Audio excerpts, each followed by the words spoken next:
We're talking about a very ambitious project that will include many different nations. And yes, that conference did discuss the issue of IMEC, but also cooperation in the region and more the Israeli trade opportunities for that. So yes, there has been also the ambassador from Cyprus, the ambassador from India, and different businessmen from Arab countries.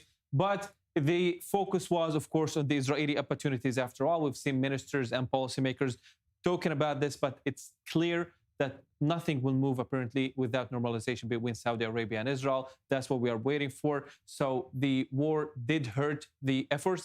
That's what we have heard from the ministers themselves. But it just stopped a month ago or less than a month ago. It needs time to rebuild those relations, to also change the public opinion inside those Arab countries until we will be able. But things are moving slowly in the background, but they will happen. And we've talked also to some of those ministers and the business people that were there. Let's just take a listen.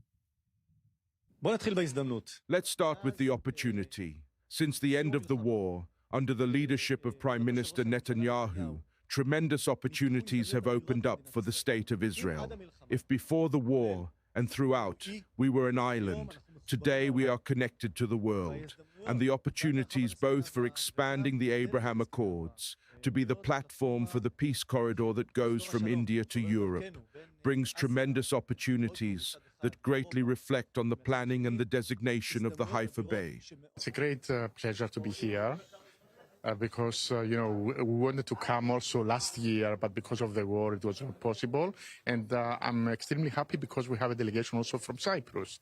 It's a great event, very good participation. I've met ministers, mayors, business people. So it's, going back to normalcy. And it's a great place that this conference is happening in Haifa, where it's so close to Cyprus.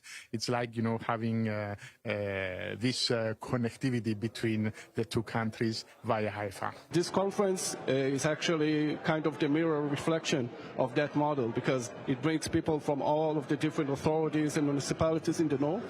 It gives the option to know other customers, other suppliers, other service vendors as well. And it can offer a lot of collaborations that I hope to achieve today.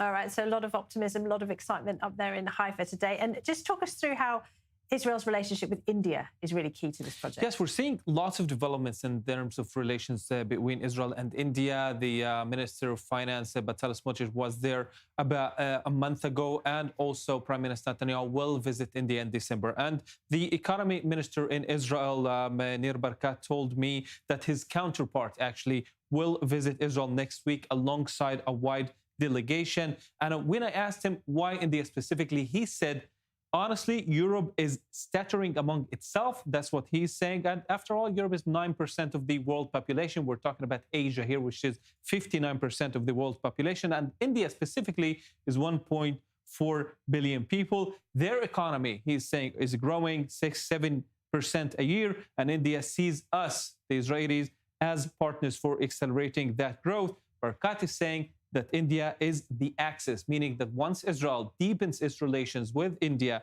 in the trade, in many of the other technologies that Israel can actually provide to the Indians, that will also pave the way and open new opportunities in Central Asia and other Asian nations. And again, Prime Minister Netanyahu is also on board, and he will visit India in December.